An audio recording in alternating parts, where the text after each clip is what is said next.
Hey y'all, welcome back. Your girl G here. Appreciate you for tuning in. Now y'all, look, we gonna talk about Marriage Bootcamp Hip-Hop Edition and Lyrica and A1. What's going on? This was not by any means a good portrayal of either of you. Honestly, I would expect this from from A1 to act, like little boy. But Lyrica, you just kind of displayed a type of attitude that was just giving real, like fugazi, just real, like it was just real, just like ew. Like that's all I could do. Just like the word, just ew. Like it just disgusted me how like she was acting this episode. It was just giving real Regina George. It was giving real.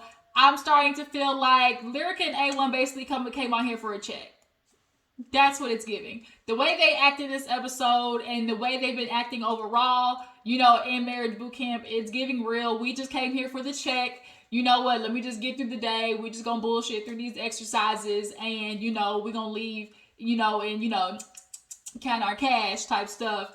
And Lyrica, the way she just sitting down, she's looking at everybody like, oh my god, I wrote a song for Beyonce. Like she's walking around like I write for Beyonce. Like she feels good. Lyrica feels good on herself, like to just sit there and act the way she does. Because only people who feel like about themselves, y'all know what I'm talking about. The people that just feel so, about themselves, the type people, that's what Lyrica's giving. I wrote for Beyonce. Like that's the type of vibe she's giving.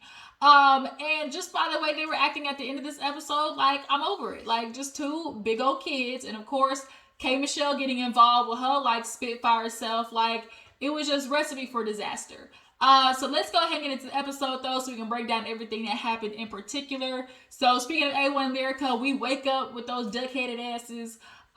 They give them, everybody knows when you come on reality TV in these forms where you're secluded from everybody, you can't be on your phone like that because they don't want anything getting out, obviously about what's happening. That's how leaks happen and stuff like that. So of course, they get phone time. Everyone knows you get like your phone time, but you're not allowed to have your phone the whole time because that's just more chance of, stuff getting out or whatever, like distractions and yada yada.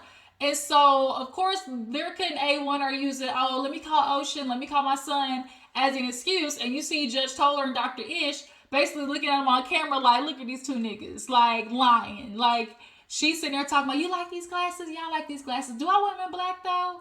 Do they look cute? Because I had the pink ones before. Would they go with that outfit? Yeah. Like, that's how, and then like A1, of course, he just sitting there looking like nothing but a melted piece of caramel cheese.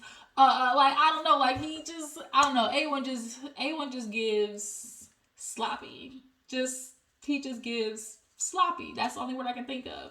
But yeah, so of course Dr. Ish and A1, Dr. Ish and Judge Toller are just looking at these two like this is pitiful.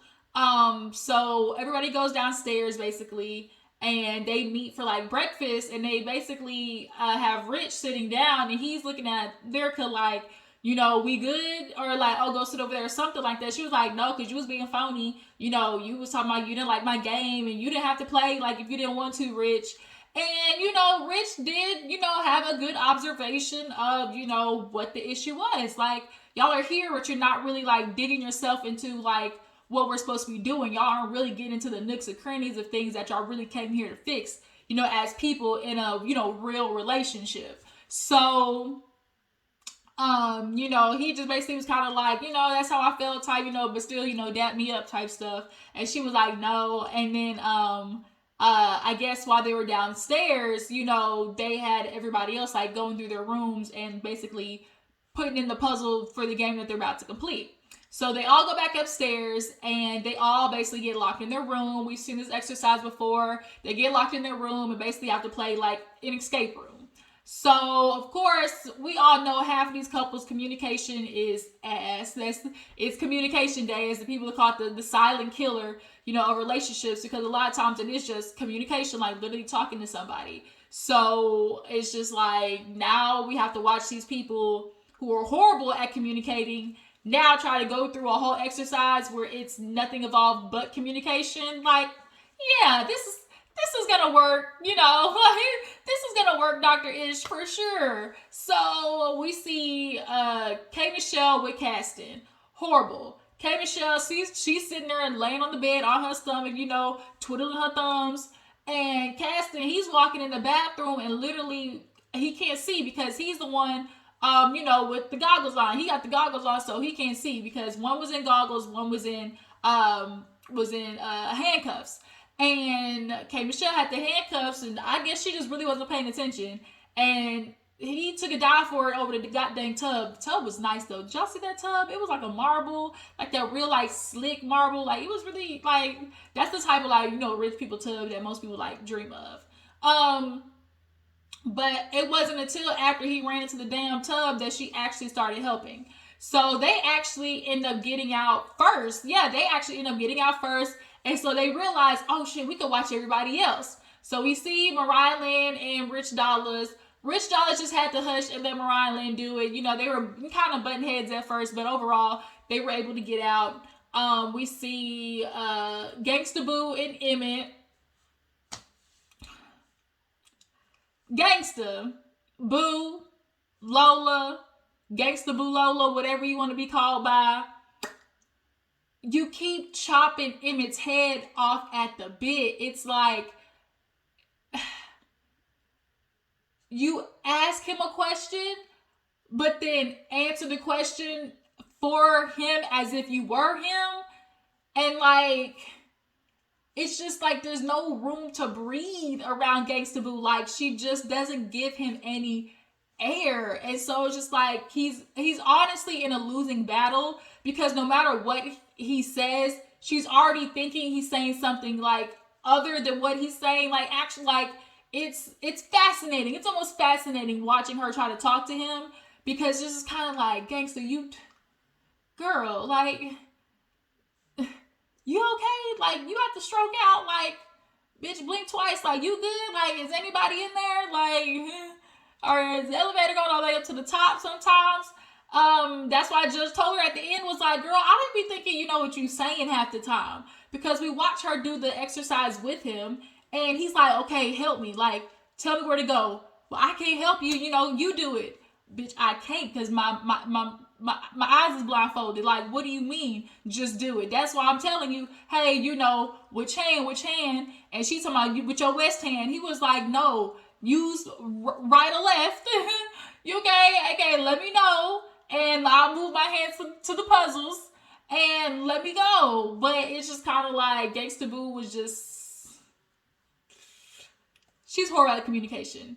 Horrible. And I can see how he can feel like, you know what, she's just basically like, she treats her like a toddler. She low-key, like, when men complain of emasculating, I can see how that can definitely fall into that category.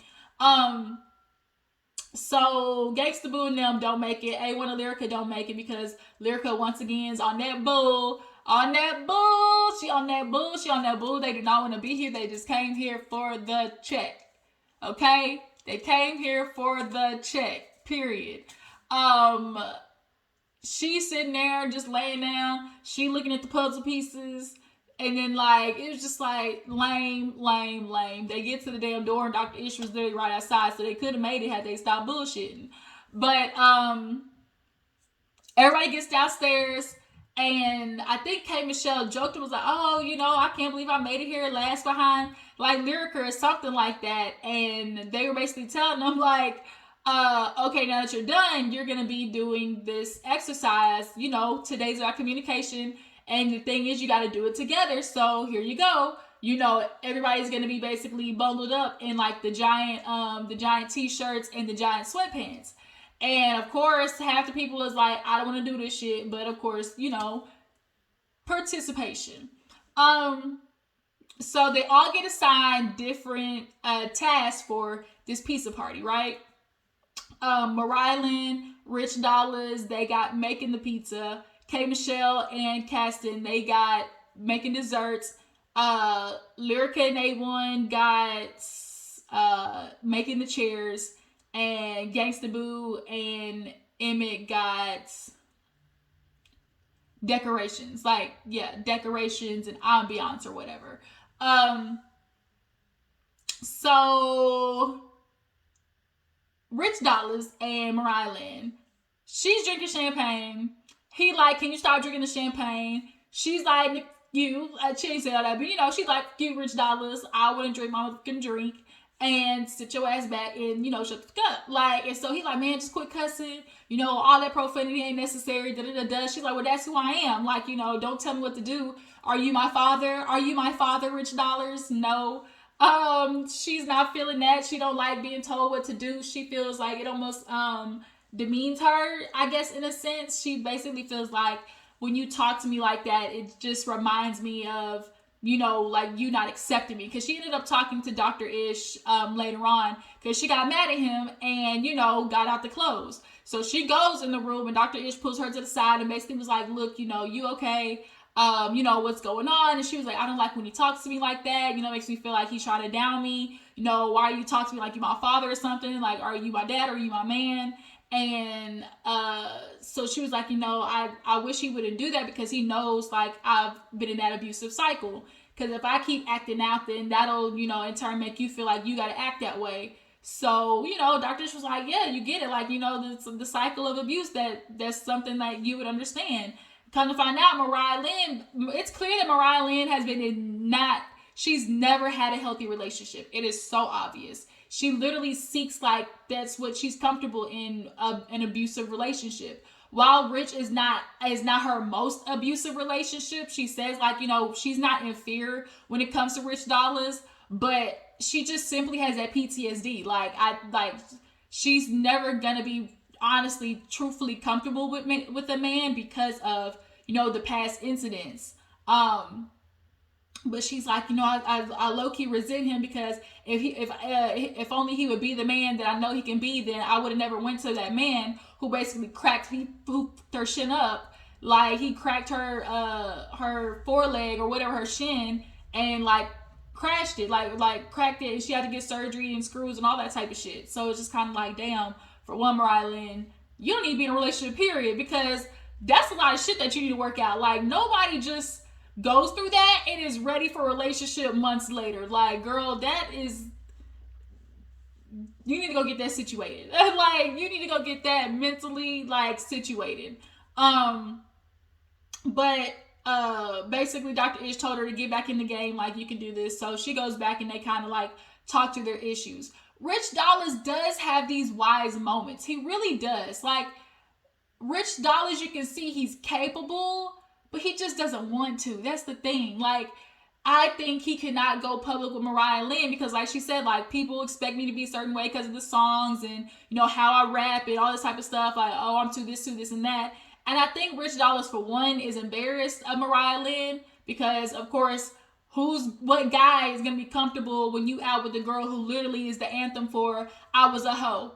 I'm admitting it. Like, what guys out here just aren't like for the gram with a girl that's talking about I was a hoe and I'm admitting it, you know, like nobody's like, you know, ready to double tap that immediately. So I think Rich is cognizant of that. Yeah, I think he's cognizant of that, and that's why he keeps her, you know, behind the scenes. But Mariahlynn is like, I don't want that. Like, that's not what I want. So who else? What else happened? Caston and K Michelle, they did good. Like, made some chocolate cupcakes. The shit look good. Then we get to Gangsta Boo and Emmet. It started off good with Emmet saying, hey, okay, we're gonna do it like this, we're gonna do it like this. When I put the flowers, you know, it'll like stack it up, you know, like, and then we can just put stuff around at the bottom. And all of a sudden, Gangsta Boo comes through and was like, well, you gotta do it this way, you know, just let me do it. I'll show you how to do it. Like, I'll show you how to do it. And then she starts doing it and it's like, well, you gonna let me do it by myself? What the huh? Like, I get how Emmet feels because it's like, what do you mean? Like, oh, I feel like I'm doing it by myself now. You just snatched the shit from me. Like, I was doing it first. Like, I was doing it. And then you sitting here like, oh, you know, do it this way. Well, let me go ahead and show you how to do it. And then you start showing me how to do it. And then all of a sudden it's, why you let me do it by myself? What the fuck? That's whiplash. Like, she talks out of both sides of her neck. Like, it's like, I want you to do this, and then he does something, he does it, and then it was like, but why didn't you ask me how I wanted it done? Like, what? Like, no, this is a roller coaster I don't want to be on with Gangsta Boo at all. Like, and now I understand why Emmet walks away, because you could tell Emmet got a demon behind there. Like, he just chill, LA, West Side, crip walking and shit. He cool, but it's just like, you can see it's in there. Like, his alter ego's in there. You can see it. And that's why he be walking his ass away, because he don't want no problems. But I think if he just blew up on Gangsta Boo one time, sometimes with just one good time, sometimes it takes, a woman needing to be like, look, hey. Like, if you do it, let Emmet do one of those a good time, just blow up on Gangsta Boo ass and just like check a little bit. Hey. Like, I think it would make her back up some. So then we have, last but not least, of course, A1 and Lyrica. They're being complicated. She's falling asleep on the pillow. I don't want to do this. Taking the shirt off. It's just like, it's just giving real, I don't want to be here. I wrote a song for Beyonce. Like, what am I doing here? Obviously, doing everything like everybody else, getting a motherfucking check. It's just like, then Dr. Ish comes down and was like, here you are, why aren't you fixing it? She was like, oh, well, A1 say I lay on the ground, but I'm not gonna lay on the ground. And he was like, he's like, don't you know that you do that? Like, don't you know that you don't ever want to cooperate? And she was like, huh? Like, what are you trying to say, Dr. Ish? And it was just like, Lyrica, this is what you've been doing the whole time with the shock, exercise. Now with this exercise, it's just like, you don't really go with the flow. You really just, you're complicated. You're difficult. And then you sit here and wonder why nobody wants to put up with that. Like, she just acted like a really big, like, brat this episode. That's the only way I can put it. Just a really big, brat. So they get done, and everybody's getting ready to eat. Dr. Ish calls them out, tells them they can get undressed. And they go to the pizza party, and everybody's like, where the fuck the chairs at? Like, I know this ain't no chair I'm sitting on. Rich Dollars, literally could pick up the seat of the damn chair. He's like, what am I supposed to do with this? Like, who's sitting down on this? And they were like, well, we figure out the girls can sit in their man lap. So now, of course, K. Michelle's like, this is what they do. Like, they don't ever cooperate. Like, they always showing up late. Like, everybody is definitely paying attention to, like, the spoils and brattiness of A1 and Lyrica. But they all basically just eat the little pizzas and whatnot. And they get done. And they sit down, obviously, for Judge Toller's takes for the day. She immediately went to Lyrica and was like, yo ass. Like, I'm gonna get into yo ass, okay? She was just like, you. Like, let's get into it. Lyrica, this is what the issue is. Stop being so difficult. Like, and then too, she is a like topic changer. Like, she'll be on one topic with A1, but then when he starts making a point, she'll change it to another one where she knows she got him. Lyrica is definitely, you can tell, is one of those girls who does not want to admit to, like, ever being damn wrong. Like, you can tell she's one of those girls who does not want to be told, like, hey, you fucked up. Like, just take it on the chin, buddy. And she's not one of those girls, especially with it being A1. A nigga who's like messed her over multiple times, like, she's definitely not gonna want to accept that. But Judge Toller told her to lighten up, like, cut it out. Like, we not doing this. I know how you act. If you're not interested, period. You checked out. She was like, yep, you sure right. That's how I am. Like, she was like, cut it out. So then we get to Rich Dollars and Mariahlynn. Basically, for them, I think she said that, like, they're already guessing what the person is going to say before they actually say it. And it, like, messes up their communication. Something like that. We get to Caston and K. Michelle. K. Michelle actually was good until we got to the end. Like, you can see there is a softer part of K Michelle. And so that's why Judge Toller was like, look, like when you're K Michelle, like it's wonderful. Like when you are just K Michelle, like it's it. But you got to decide which K Michelle you're going to give him. And we know there's two different K Michelles. Like there's Kimberly and there's K Michelle. Like, and she was more of a Kimberly, today. So then we get to Gangsta Boo and Emmet, and Judge Toller said it right. You keep beating this man over the head with the ratcheteer. With the ratcheteer, Gangsta Boo, like you gotta cut it out. You keep getting so freaking gangsta hood project on this poor little white man. And you sitting here wondering why he feels the way he feels. Like she just beats him over the head. That's the only way I can explain it. It's just like, girl, back up already. Like you're giving everybody whiplash. Polo Tink Tink. That's all I can say for Emmet. Like he's trying to ride for Gangsta Boo, but I don't know how he does it because she's just a glutton for wanting to fight. Like she's just one of those women you can tell thrives in the chaos of it all because she likes fighting. She likes battling. So because that's the only way I know how to communicate, which is like in an angry way of delivering words. Like some people only know how to get stuff across fighting. And so that's why they always, start fights because that's the only way they know how to communicate, which is in anger.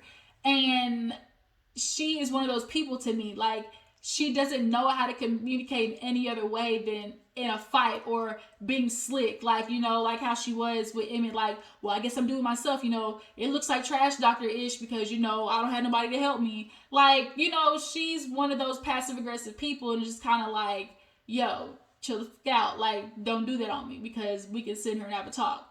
But Judge Toller said it right. Like, you get ghetto hood ratchet on this man, and it's like that don't help y'all get nowhere. So she was basically saying like, look, y'all fix it. I'm going to bed. Good night. So they get done, and this is where the mess comes in. K Michelle, she asked for her phone. And they're like, okay, after you do a confessional, you see, they did the side by side. K Michelle went did her confessional, cool, got her phone, went to bed. Of course, A1 and Lyrica, nah, that's not what you're gonna tell us. Nah, because we got a son we need to check up on. How you gonna tell me I'm an adult? How you gonna tell me I'm not getting my phone back? And they were like, look, y'all, we gave your phone twice, like, do the confessionals. I'm not doing nothing. Who you talking to like that? This is my phone. How you gonna keep my phone from me? And so Caston walks by and he overhears A1 saying, how you tell me I can't have my phone when I know K Michelle got hers? So of course Caston goes up, tells K Michelle, and she's over there just riling herself up, just going and going and going. She talking shit up in her room. Everybody need to keep my name out of their mouth. I'll never be doing nothing. I don't be doing nothing. What am I here doing? Getting money. All I'm out here doing is getting money. And then bitches want to worry about me. Why you out here snitching on me? Yeah, everybody need to worry about their business. And she's sitting there riling herself up. And now we got A1 and Lyrica downstairs riling themselves up with the producers over not getting their phone. And essentially both people are yelling. We got A1 and K Michelle yelling, and they're just going back and forth. And I don't know if they could really hear what the other person is saying, but all we know is both these two niggas is yelling at each other, and it's just making it worse. So now K Michelle at this point, she done, took off the robe, and she's, ain't nobody gonna do nothing. She's just going, and it's just like, oh my gosh, like here we go. Now A1 by that time has gotten up he's up out the room. Rich Dollars, he like, oh shit, let me be nosy. And now A1, I guess, decided he wanted to turn into Hulk. Everybody, bring my motherfucking phone now. Before I get to breaking shit. He's lifting up to the rope, banister or whatever. And Lyrica's just sitting there looking like this. And K Michelle, she in her room going the fuck off. And so it's just kind of like, the ghetto. Oh, the ghetto. Like, the ghetto. And then that's kind of where the episode ended. So, Marriage Bootcamp, you guys, tell me what you feel. How do you guys feel about Lyrica this episode? Are you starting to see why maybe there's more of Lyrica to blame and why their relationship is failing? Do you guys think that they came on here because they're really in a relationship or for some money? What couple do you see you guys making together at the end? I appreciate y'all for tuning in. Hopefully by the time I upload this, y'all be able to see that we're going live tonight at 6:15. So y'all tune in for that. And I will check y'all later. Bye.